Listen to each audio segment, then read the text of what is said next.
Olá, o panorama desta quinta-feira, 22 de abril, está começando. Vamos agora aos destaques da edição de hoje. No nosso giro de notícias, quase 250 milhões de reais são liberados para atendimento a gestantes durante a pandemia. Polícia Militar de Caratinga lança a campanha Guardião Solidário. Núcleo do Câncer lança a campanha para arrecadar alimentos para assistidos. Veja também, 62º Batalhão registra queda nos índices de criminalidade no primeiro trimestre deste ano. No nosso quadro sobre saúde mental de hoje, você vai saber as diferenças entre ansiedade generalizada, fobia e ataque de pânico. E ainda, tire dúvidas sobre a imunização contra o novo coronavírus. Essas são as notícias que você acompanha a partir de agora no Panorama. De olho na saúde das gestantes durante a pandemia da Covid-19, foram liberados quase 250 milhões para o melhor atendimento a elas. Grávidas com fatores de risco já foram incluídas nos grupos prioritários para a vacinação. E o Ministério da Saúde também recomenda às mulheres que adiem a gravidez. Esse recurso soma-se a um total de R$1 bilhão destinado para as gestantes, considerando os investimentos feitos em 2020 e 2021. É óbvio que a gente não pode falar isso para alguém que tem 42, 43 anos, mas para uma mulher jovem que pode escolher um pouco ali o seu momento de gravidez, o mais indicado agora é você esperar um pouquinho até a situação ficar um pouco mais calma. Se todos quisermos, poderemos fazer deste país uma grande nação. Essa é uma citação do homenageado de ontem, Joaquim José da Silva Xavier, herói da Inconfidência Mineira, o conhecido Tiradentes. Assim como falamos ontem, vale reforçar que o dia 21 de abril vem para resgatar os valores históricos de Minas Gerais, como a luta pela democracia e a liberdade. E devido à pandemia, a celebração aconteceu por meio de um ato simbólico, realizado na Praça de Tiradentes, em Ouro Preto. Veja como foi.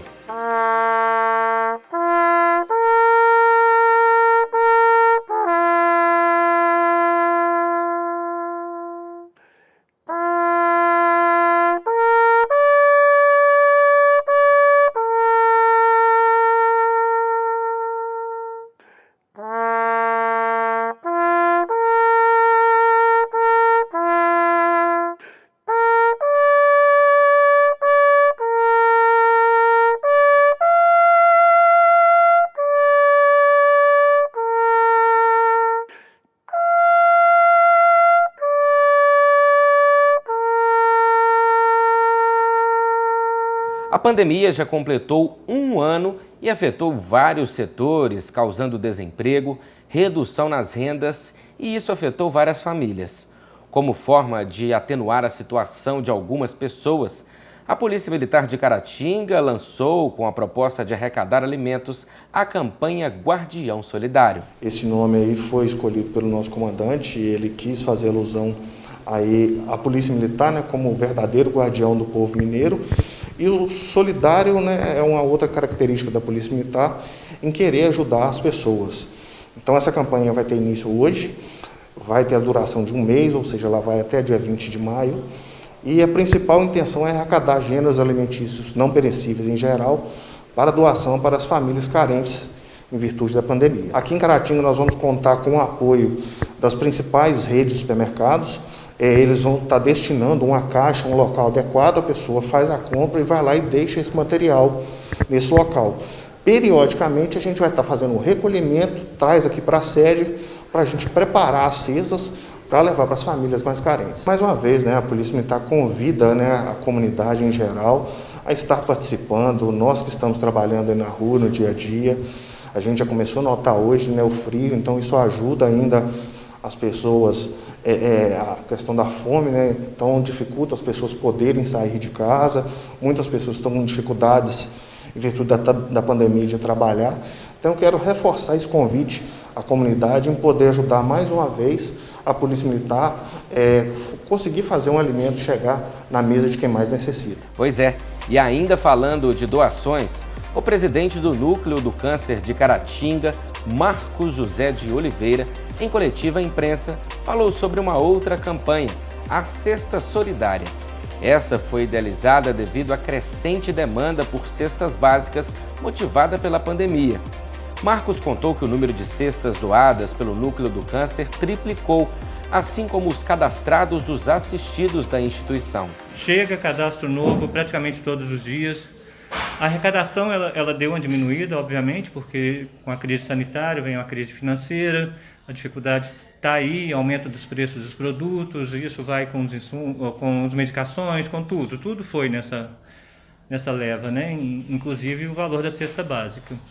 E a gente tem observado essa crescente demanda em relação à cesta básica. Isso nos mobilizou a fazer essa campanha, porque triplicou o número de cestas que a gente já fazia de doação. Então a pessoa pode trazer, se ela não pode doar a cesta básica, que ela doe um litro de óleo, que traga aqui, entregue, e a gente vai montando esses kits.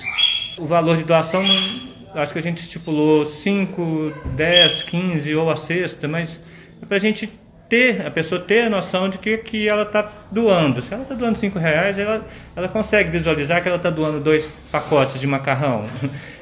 Eu acho que essa que é a ideia. E com o aumento de cadastros, a gente tem que ficar atento aí, e acho que eu não concebo, e penso que a diretoria do núcleo não concebe a ideia de alguém passando fome. É muito primário, é muito básico. Então a gente tem que ter esse cuidado, e é importante tanto quanto a medicação, tanto quanto todos os outros serviços que o núcleo faz. E agora vamos falar de segurança. Por meio de ações, operações e estratégias de policiamento, mais uma vez o 62º Batalhão de Polícia Militar de Caratinga registrou uma redução significativa de crimes violentos, como homicídios e roubos, no período que vai de 1º de janeiro a 4 de abril deste ano. 19,57%.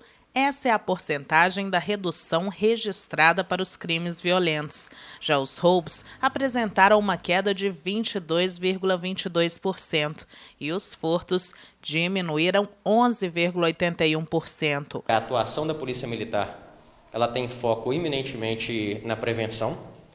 O desejo da Polícia Militar é que o crime não ocorra. Trabalhamos para isso e para repassar, para transmitir sensação de segurança a toda a população. No entanto, nas situações em que o crime ocorre, a Polícia Militar, especialmente do 62º Batalhão de Polícia Militar, tem dado uma resposta muito rápida a esses delitos. Outro resultado positivo obtido pelo Batalhão de Caratinga é em relação à apreensão de armas de fogo em situação irregular. A maioria delas, possivelmente, seria utilizada para a prática de outros delitos. Só nos 3 primeiros meses desse ano, os policiais militares retiraram um total de 96 armas de circulação.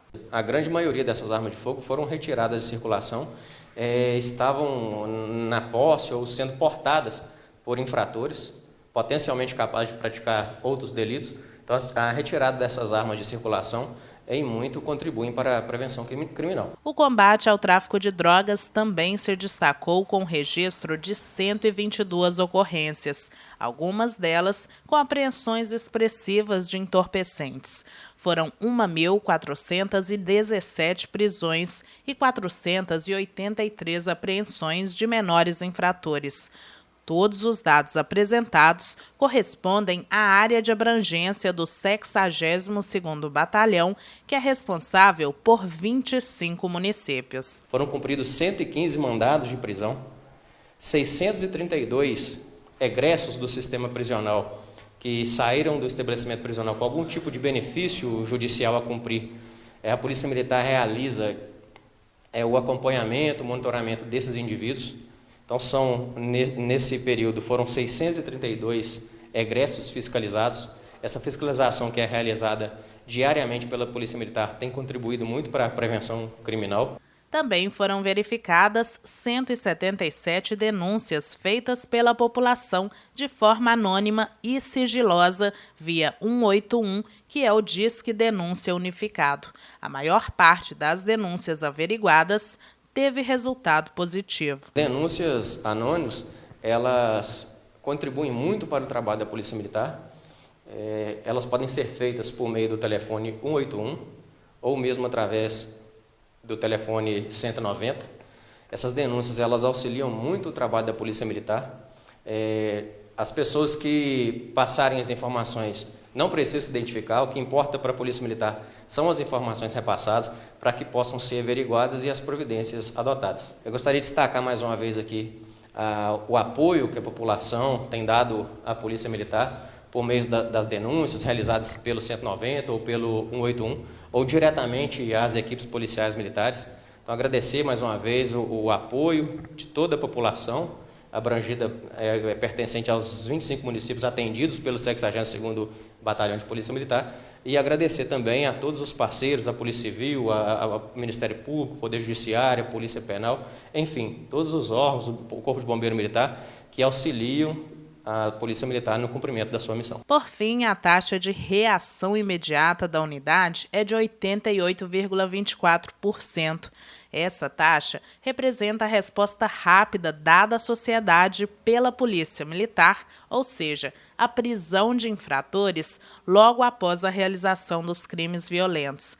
E mesmo em meio a esse cenário atípico causado pela pandemia, os militares se mantêm firmes na missão para que a unidade continue alcançando essa redução na criminalidade. Então, gostaria aqui de engrandecer, ressaltar a atuação de todos os policiais militares lotados no 62º Batalhão de Polícia Militar, que não mediram esforços para que a unidade alcançasse esses resultados, né? Então fica aqui o reconhecimento pelo trabalho incansável desses honrosos e valorosos policiais militares que compõem o 60º, que estão lotados no 62º Batalhão de Polícia Militar. Esperamos que esses números continuem caindo e aproveitamos para dar os parabéns à Polícia Militar pelo trabalho realizado, a fim de garantir a segurança da população. Hoje é dia do nosso quadro sobre saúde mental e a psicóloga Cristine Nassif vai nos ajudar a entender a diferença entre a ansiedade generalizada, fobia e ataque de pânico. O que elas têm em comum e em que elas se diferenciam? É o que você vai ver agora a seguir. Acompanhe. Muito se questiona entre a diferença entre a ansiedade generalizada, a fobia e o ataque de pânico, né? O que a gente precisa entender, esses três transtornos, ele tem como base, como fundo a ansiedade. A ansiedade generalizada, ela apresenta algumas características específicas, por exemplo, alteração do sono, dificuldade de concentração, a inquietação física e mental, a irritabilidade, alteração do apetite e ainda alguns aspectos físicos, como tremor, suor, taquicardia. Essas características na ansiedade generalizada, elas são constantes, elas são frequentes no nosso dia a dia, interferindo, né, nas nossas atividades. A fobia, ela é um medo específico, um medo intenso, específico de algo, de alguma coisa, ou de algum objeto, ou de alguma situação, e que traz um desconforto muito grande, que normalmente esse medo ele é irracional pelo contexto, né, que desencadeia. E ainda o ataque de pânico. O ataque de pânico, diferente da fobia, ele não tem algo específico, ele não tem nada que possa desencadear. Ele chega de uma forma rápida, a gente fala abrupta, muito intensa. Os sintomas são extremamente desconfortáveis porque geram um medo muito grande. As pessoas relatam características como achando que está infartando, que estão realmente morrendo, acham que não vão dar conta de superar aquela situação tão desconfortável, ou seja, são sintomas muito intensos e aí de taquicardia, de suor também, de tontura, mas sem uma causa específica. Então, o que a gente precisa entender? Esses três transtornos tendo essa base da ansiedade, mas eles apresentam características distintas e também tratamentos específicos para cada um. Normalmente, entra-se com medicação e o acompanhamento psicoterápico. Os dois aliados são assim, extremamente importantes para a melhora e para o tratamento e para a cura desses transtornos. Como sempre falamos aqui, se perceber que algo não vai bem com você, não hesite em buscar ajuda. Isso pode fazer toda a diferença no seu bem-estar, ainda mais depois de tanto tempo de pandemia. E no quadro Oportunidades, você fica sabendo as ofertas de emprego disponíveis no mercado de trabalho. Veja. Atendente de telemarketing com experiência em vendas comprovada na carteira de trabalho. Auxiliar administrativo com experiência em setor fiscal na carteira de trabalho e habilitação A. Auxiliar de mecânico de automóveis com experiência, mas que pode ser fora da carteira de trabalho. Auxiliar de técnico de eletrônica com experiência em manutenção de equipamentos eletrônicos. Balconista para atuar em loja de peças de veículo com experiência comprovada na carteira de trabalho e habilitação B. Faxineiro com experiência na carteira de trabalho.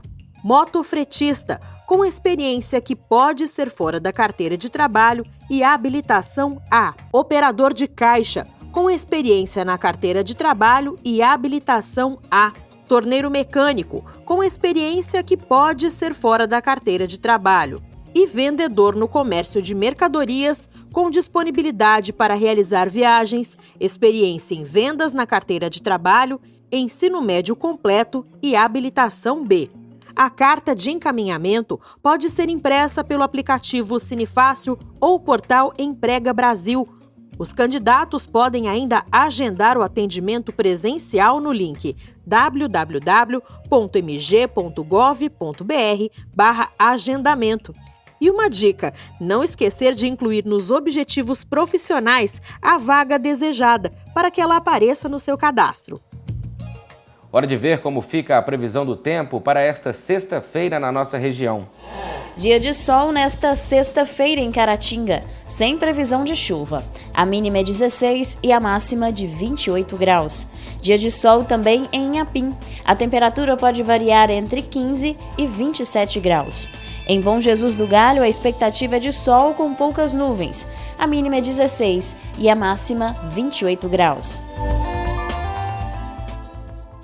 Cada vez mais pessoas têm sido vacinadas contra a Covid-19 no Brasil. Com isso, surgem muitas dúvidas em relação às possíveis reações e sobre como proceder quanto às imunizações diante de diferentes cenários. Quem já se infectou precisa de vacina? É conveniente ingerir bebida alcoólica após a imunização? Você vai tirar essas e outras dúvidas sobre o tema na reportagem a seguir. A médica alergista e imunologista Lorena de Castro Diniz, coordenadora do Departamento de Imunizações da Associação Brasileira de Alergia e Imunologia, tirou dúvidas sobre a vacinação contra a Covid-19 no Brasil.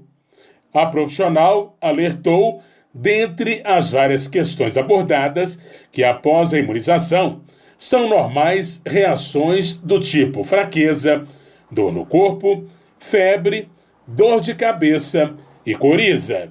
A médica também salientou que caso a pessoa tenha sintomas após vacinar e o exame dê positivo, como ocorre eventualmente, significa que a infecção é aguda e que o paciente já estava contaminado anteriormente.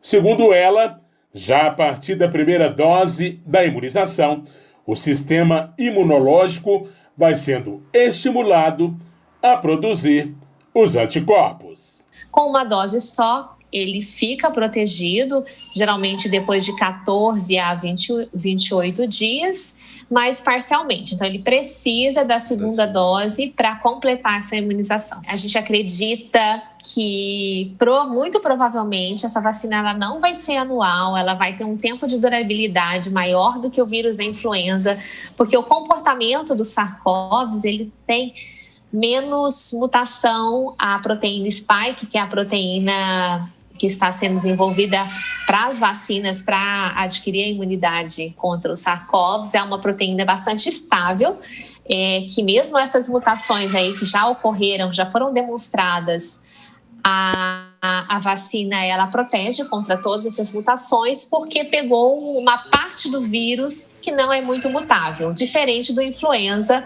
que o vírus influenza ele tem esse comportamento muito mais mutável do que o coronavírus. Uma dúvida de muitas pessoas é se é permitido consumir bebidas alcoólicas após a imunização. Sobre esse tema, a doutora Lorena foi taxativa. O consumo exagerado de álcool pode interferir na produção dos anticorpos. Por isso, o recomendável é evitar o uso excessivo de bebidas alcoólicas nos 15 dias seguintes à vacinação. E atenção para um alerta: quem já teve coronavírus deve ser vacinado, já que, em tese, não se sabe em quanto tempo a pessoa conseguirá produzir os anticorpos necessários para a defesa do organismo.